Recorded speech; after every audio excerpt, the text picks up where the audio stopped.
Hello, Assalamu alaikum students, and today's my topic is law of universal gravitation.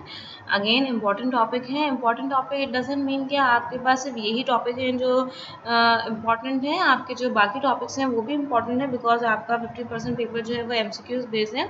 लेकिन ये वो topic है जो आपके पास subjective में जो है वो लाजमी इनमें से कोई ना कोई एक वो इससे रिलेटेड क्वेश्चन कर लेता है, इसलिए मैं इसको इंपॉर्टेंट टॉपिक कह रही हूँ क्योंकि ये 3 टॉपिक्स में डिवाइड हुआ हुआ है. अगेन इसका लॉ है, फिर इसकी डेरिवेशन है, फिर इसका एल्टीट्यूड पूछा गया है, तो इसलिए मैंने कहा इनमें से कोई ना कोई एक चीज़ आपसे ज़रूर पूछी जा सकती है या रीज़नेबल क्वेश्चन बना के पूछ लिया जा सकता है या एमसीक्यूज में आ सकता है. तो इस इंपॉर्टेंट टॉपिक है इस लिहाज से तो मैंने सोचा इस पर वीडियो बनानी चाहिए ताकि इससे रिलेटेड आपको कोई भी क्यूरी हो तो वो रिजॉल्व हो जाए. चलते हैं टॉपिक की तरफ. लॉ ऑफ यूनिवर्सल ग्रेविटेशन है.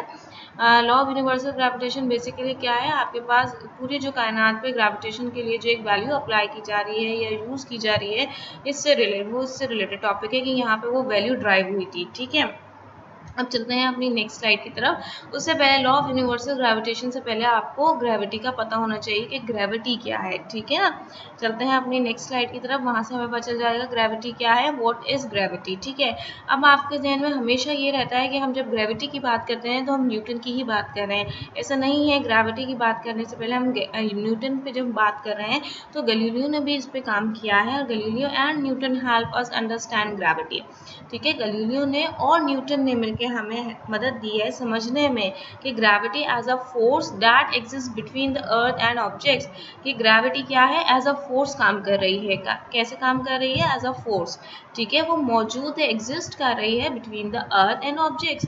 अर्थ और ऑब्जेक्ट्स के दरमियान में जो फोर्स एग्जिस्ट कर रही है, जो फोर्स मौजूद है, वो बेसिकली क्या है, ग्रेविटी है. ठीक है, Newton showed that the same force exist between all objects, और न्यूटन ने ये शोड किया थ्रू एक्सपेरिमेंट्स के आपके पास जो है सेम फोर्स मौजूद है बिटवीन ऑल ऑब्जेक्ट्स. जितने भी ऑब्जेक्ट्स हैं उन पे सेम फोर्स ही एग्जिस्ट कर रही है, सेम फोर्स ही मौजूद है बिटवीन ऑल ऑब्जेक्ट्स. ठीक है, यहाँ पे ये बात कर दी. अब चलते हैं नेक्स्ट स्लाइड की तरफ. नेक्स्ट स्लाइड में आप लॉ ऑफ यूनिवर्सल ग्रेविटेशन का इंट्रोडक्शन देख लेते हैं. The law of universal gravitation was discovered by Sir Isaac Newton in the year 1686. ठीक है, लॉ ऑफ यूनिवर्सल ग्रेविटेशन कब डिस्कवर हुआ था और किसने किया था, सर इसाक न्यूटन ने किया था एंड 1686 में हुआ था. यहाँ आपको एक एमसीक्यूज मिल गया कि अगर आपसे पूछ लेता है कि लॉ ऑफ यूनिवर्सल ग्रेविटेशन कब डिस्कवर किया गया था तो आप यहाँ बता सकते हैं कि 1686 में. ठीक है, तो मैंने यही बात आपको कही कि अगर आपके एमसीक्यूज भी होंगे तो एमसीक्यूज भी यहाँ से रिजॉल्व होंगे. अकॉर्डिंग टू द न्यूटन, अब न्यूटन के लिहाज से this law is true not only for the heavenly body but is also true for any two bodies in the universe. वो कह रहा है ये सिर्फ हेवनली बॉडीज के लिए नहीं है, ये यूनिवर्स में मौजूद जितनी भी बॉडीज हैं, any two bodies in the universe, उन सब पे ये काम कर रहा है. अब टू बॉडीज से क्या मुराद है, आप ये समझ रहे हैं कि अगर हमने एक बॉल ली है और उसको ऊपर थ्रो किया है और वो रिवर्स बैक हो रही है तो हमने तो एक ही ऑब्जेक्ट पे काम किया है. जी नहीं, एक ही ऑब्जेक्ट पे काम नहीं किया है. अगर आपने एक बॉल को थ्रो करवाया और वो नीचे आ रही है तो वो नीचे फोर्स है और वो जो आपके पास सेकेंड ऑब्जेक्ट है वो आपकी अर्थ है. तो इट मीन्स टू बॉडीज हो गई. ठीक है, इन टू अर्थ और उस बॉल के दरमियान, ये अर्थ और उस एप्पल के दरमियान जो फोर्स पाई जा रही है उसको हम ग्रेविटी कह रहे हैं. ठीक है, अब चलते हैं नेक्स्ट स्लाइड पर. इसकी स्टेटमेंट देख लेते हैं. Every body in this universe attract every other body with a force. कायनात में जितनी भी बॉडीज हैं, जितने भी ऑब्जेक्ट्स हैं, वो अट्रैक्ट कर रहे हैं दूसरी बॉडीज को विद अ फोर्स, फोर्स के साथ. इट मीन्स कि कोई ना कोई फोर्स है हर ऑब्जेक्ट के दरमियान. दो ऑब्जेक्ट्स हैं, जाहिर है दूसरा ऑब्जेक्ट आपके पास अर्थ ही आ जाता है लाजमी. अगर आपका एक ऑब्जेक्ट है तो उसका दूसरा ऑब्जेक्ट क्या होगा, अर्थ ही होगा. तो यहाँ पे कह रहे हैं कायनात में जितनी भी बॉडीज हैं वो दूसरी बॉडीज को अट्रैक्ट कर रही हैं विद अ फोर्स. ठीक है, which is directly proportional to the product of their masses. और वो फोर्स कैसी है, डायरेक्टली प्रोपोर्शनल है to the product of their masses के. ठीक है, अब डायरेक्टली प्रोपोर्शनल का मतलब ये है कि जितना ज्यादा मास होगा उतनी ही ज्यादा फोर्स होगी, जितना छोटा मास होगा का फोर्स भी कम हो जाएगी. ठीक है, डायरेक्टली से मतलब ये है कि मास ज्यादा है तो फोर्स भी ज़्यादा है, मास कम है तो फोर्स भी कम है, ठीक है, डायरेक्टली इफेक्ट करती है, ठीक। तो मासेस के साथ इसका रिलेशन कैसा है, डायरेक्टली है, and inversely proportional to the square of the distance between their centre, और इसका इनवर्सली प्रोपोर्शनल है किसके, डिस्टेंस के, ठीक है। इनवर्सली प्रोपोर्शनल से मतलब होता है कि एक चीज़ ज़्यादा हो गई तो दूसरी चीज़ कम हो जाएगी। लेट सपोज यहाँ पे डिस्टेंस अगर ज़्यादा हो जाएगा तो फोर्स कम हो जाएगी। अब डिस्टेंस भी कैसा है, ऐसा नहीं है कि यहाँ से लेकर यहाँ तक, इस पॉइंट से इस पॉइंट का डिस्टेंस नहीं है, ये सेंटर्स का डिस्टेंस कह रहे हैं, ठीक है, बिटवीन देयर सेंटर, सेंटर से स्टार्ट हो रहा है और इस सेंटर पे एंड हो रहा है, ये देखें, ये सेंटर है कि सेंटर से स्टार्ट होकर इस सेंटर पे एंड है, तो ये टोटल डिस्टेंस कहलाएगा। ये डिस्टेंस ही कहलाएगा कि यहाँ से लेकर यहाँ तक का डिस्टेंस नहीं कहलाएगा आपके पास, ठीक है, ये यहाँ से लेकर यहाँ तक का डिस्टेंस कहलाएगा, ठीक है। यहाँ पे ये डिस्टेंस है जिसको हमने डी से शो किया, आपकी बुक में हो सकता है आर से शो हो रहा हो, तो इट डजंट मैटर आर से शो हो डी से शो हो, ठीक है। यहाँ पे आपके पास डिस्टेंस हमने डी से शो किया, और एक बात याद रखिएगा कि जो ये फोर्सेस अप्लाई हो रही हैं, देखेंगे अपोजिट फोर्स है, इसकी डायरेक्शन इधर है और इसकी डायरेक्शन ये है, ठीक है। अगर ये सेम डायरेक्शन में होती तो फिर ये पैरेलल हो जाती, ठीक है, लेकिन इनकी क्या है, डायरेक्शन डिफरेंस है, ठीक। चलते हैं नेक्स्ट स्लाइड पे। अब इसके फैक्टर्स देख लेते हैं कि मेनली जो है ये लॉ जो है किन टू फैक्टर्स पे डिपेंड कर रहा है। The strength of gravity between two objects depends on two factor. अब जो ग्रेविटी की जो स्ट्रेंथ है वो किस पे डिपेंड कर रही है, टू ऑब्जेक्ट्स के डिपेंड्स ऑन टू फैक्टर्स, ठीक है। अब आपके पास वो टू फैक्टर्स कौन से हैं, नंबर 1 मासेस है, नंबर 2 डिस्टेंस है। मासेस है, मैंने अगेन आपको प्रीवियस स्लाइड में बताया कि मासेस ऑफ द ऑब्जेक्ट्स जो है वो डिपेंड करता है क्योंकि वो डायरेक्टली प्रोपोर्शनल है। अगर मास इंक्रीज होगा तो फोर्स भी इंक्रीज हो जाएगी। यहाँ से आपको समझ आ जाएगा कि अगर मासेस इंक्रीज होंगे तो फोर्स भी इंक्रीज हो जाएगी, अगर मासेस डिक्रीज होंगे तो फोर्स भी डिक्रीज हो जाएगी। फिर डिस्टेंस की अगर हम बात कर रहे हैं तो डिस्टेंस बिटवीन द ऑब्जेक्ट्स है, अगर इफ डिस्टेंस इंक्रीज तो फोर्सेस डिक्रीज। अब इन्वर्सली की बात हो गई है कि अगर डिस्टेंस आपके पास इंक्रीज होगा, बढ़ेगा, तो फोर्स क्या होगी, डिक्रीज हो जाएगी, और अगर आपके पास डिस्टेंस कम होता चला जाएगा तो फोर्स क्या हो जाएगी, इंक्रीज होती चली जाएगी। तो ये दो फैक्टर्स हैं, मासेस और डिस्टेंस, जिस पर ये लॉ जो है वो डिपेंड कर रहा है। चलते हैं अपनी नेक्स्ट स्लाइड की तरफ। हमारी नेक्स्ट स्लाइड क्या कह रही है कि consider two bodies A and B of masses m1 and m2 respectively what are placed with their centres at distance r from each other as shown in figure. अब इसकी डेरिवेशन देख लेते हैं, ठीक है, कि अगर हमें ये मिल रहा है f = g/m upon D square, तो ये किस तरह से मिल रहा है, ठीक है, ये किस तरह से डिस्कवर आया।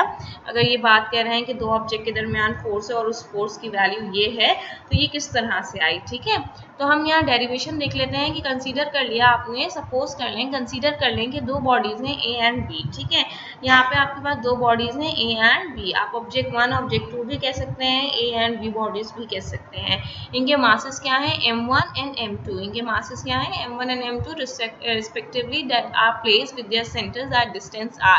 अब इनके सेंटर से लेकर यहाँ तक का जो डिस्टेंस है वो किससे शो कर रहा है, वो r से शो कर रहा है, ठीक है। आपकी मर्जी, आप चाहे r भी यूज कर सकते हैं, आपकी बुक में r यूज किया हुआ है, चाहे तो आप d भी यूज कर सकते हैं, इट डजंट मैटर, ये कोई भी कंफ्यूजन नहीं है, ठीक है। From each other as shown in figure, जैसे कि आप फिगर में देख रहे हैं, ठीक है। According to Newton's law of gravitation, अगर आप न्यूटन लॉ देखें, अकॉर्डिंग देखें इसके लॉ ऑफ ग्रेविटेशन के, तो force of attraction exerted by body A, force of attraction कौन एक्सर्ट कर रहा है, बॉडी ए एक्सर्ट कर रही है, ठीक है, ऑन बॉडी बी, किस पे कर रही है, बॉडी बी पे। सारे ये फोर्स लगा रही है बॉडी बी पे, बॉडी बी फोर्स लगा रही है बॉडी ए पे, ठीक है, यही है exerted by body A on body be in same in magnitude, same magnitude के साथ, मैग्नीट्यूड कहते हैं इसकी क्वांटिटी, सेम क्वांटिटी के साथ, बट अपोजिट इन डायरेक्शन। मैंने अपनी प्रीवियस स्लाइड में आपको ये बात बताई थी कि इन फोर्सेस की डायरेक्शन कैसी है, अपोजिट है। अगर यहाँ से फोर्स यूं लग रही है तो इसकी फोर्स यूं आ रही है, ये यूं जा रहा है तो ये यूं आ रहा है, ठीक है, तो डायरेक्शन कैसी हो गई, अपोजिट हो गई। बहुत सारे बच्चे कंफ्यूज हो जाते हैं कि ये समझते हैं ये सेम डायरेक्शन है, ये सेम डायरेक्शन नहीं है, ठीक है, ये इसकी डायरेक्शन यूं जा रही है तो उसकी डायरेक्शन यूं आ रही है, ठीक है। ये बात क्लियर कीजिएगा क्योंकि जब तक अगर आपको ये चीज़ क्लियर नहीं होगी कि ये अपोजिट डायरेक्शन में है तो फिर ज़ाहिर है आपका कॉन्सेप्ट जो है वो 50% जो है वो इनकम्प्लीट रह जाएगा।